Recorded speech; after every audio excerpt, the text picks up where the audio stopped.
Interessante. Não é? Se alguém desrespeitar a imagem de algum publicamente, está agredindo o sentimento religioso das outras pessoas. As religiões trabalham muito com imagens. Também é outro ponto que eu vejo também um debate. O uso das imagens, como a gente entende as imagens, a quantidade de imagens. Eu até falei já com a Lei algumas vezes aqui.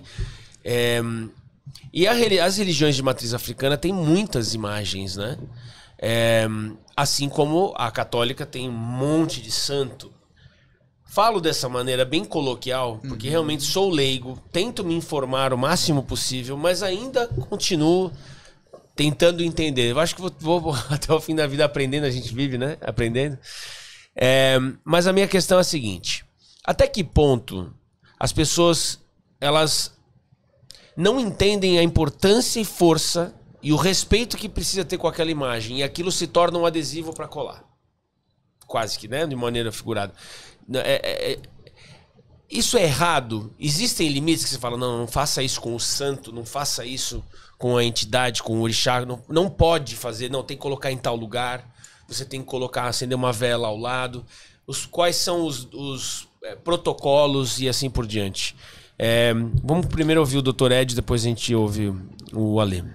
O direito, Raul, protege um bem jurídico individual muito importante, que é o sentimento religioso. O sentimento religioso é tudo aquilo que você destina, direciona para a religião a qual você é filiado e tudo que ela representa na sua vida. Porque religiosidade, religião, sempre tem a ver com a história individual, com a identidade do sujeito. A gente tem a coisa da roupa da missa, né? O que é a roupa da missa? Exatamente. Né? Então você tem uma memória afetiva ali, a coisa do batismo, o casamento, não sei o que. Então tem uma coisa que te remete ao teu pai, à tua mãe, à tua família ali e tal.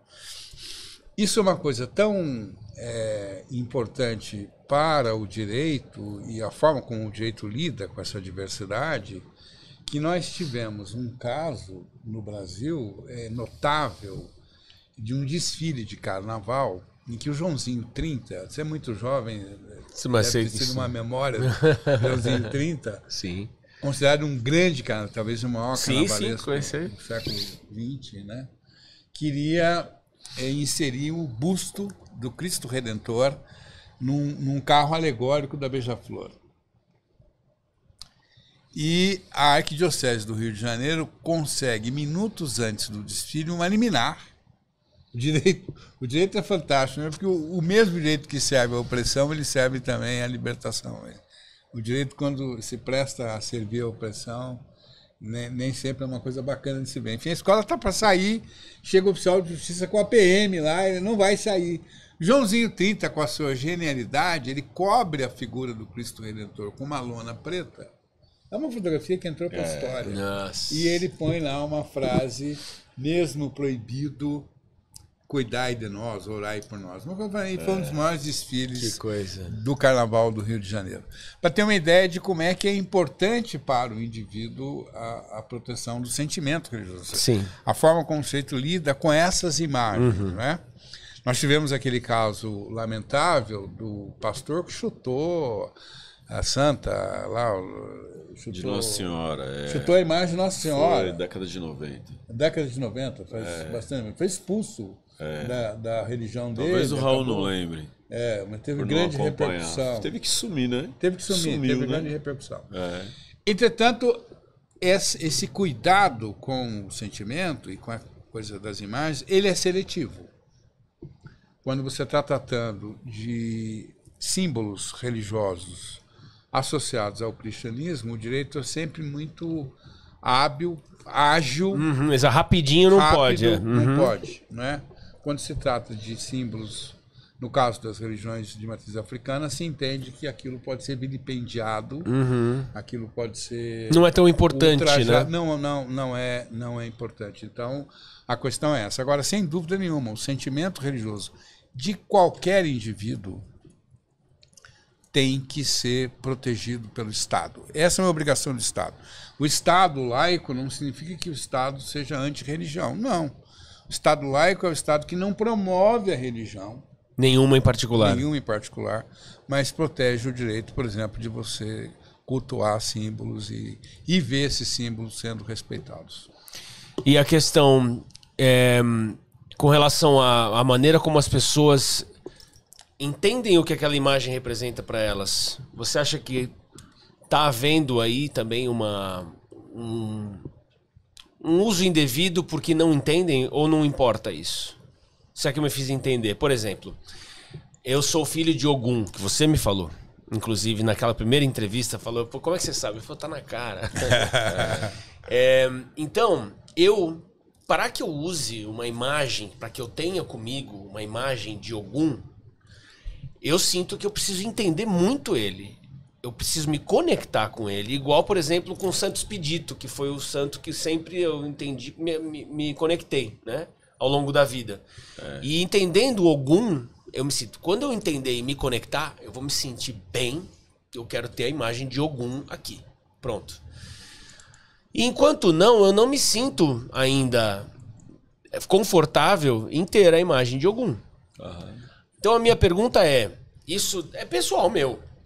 Tem problema? Não, eu quero ter a imagem, não importa se eu estou conectado ou não, porque eu sinto que me protege e basta. Ou tem algum tipo de protocolo? Não. O certo é você entender tudo a fundo, porque você trabalha muito justamente isso, a informação, o estudo. Estude bastante antes de sair falando ou cultuando, não é? A tua relação mais íntima com Ogum é uma relação de foro íntimo, né? Como a palavra diz assim, faz parte de uma intimidade, né? Você e ele.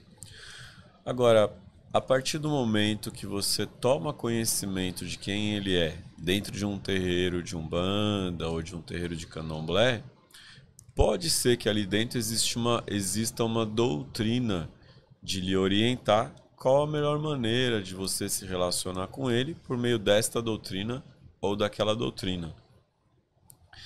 E a terceira instância é entender que este bem imaterial, este símbolo, ele pertence às tradições afro-brasileiras. Então, mesmo que você se identifique com ele, você está se identificando com algo que veio muito antes de você. Uhum. E nesse muito antes de você, ele tem lastro, ele tem raiz, ele tem identidade, ele tem nome. Então, uma pessoa de bom senso vai procurar entender o que é essa raiz toda e colocar Ogum na sua vida num lugar de intimidade, num lugar da doutrina e no lugar do respeito de onde ele veio. Então, se você segue esses 3 parâmetros, você está muito tranquilo na sua maneira de se identificar com Ogum. Então, uma pessoa não precisa necessariamente ter uma intimidade com Ogum. Uma pessoa não precisa necessariamente ter uma relação doutrinária com Ogum.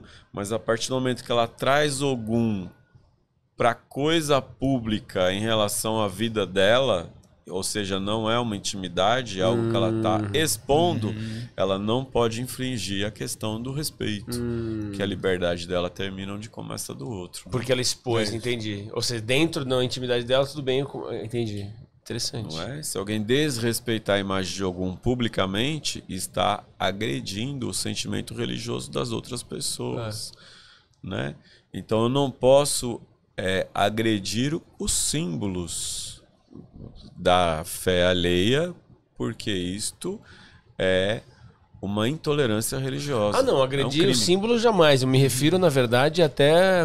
Eu entendi o que você quer dizer, mas eu me referia mais a... Então, se passou do respeito é agressão. Então, enquanto está respeitando, está ótimo. Se houver algum tipo de desrespeito, já é uma agressão.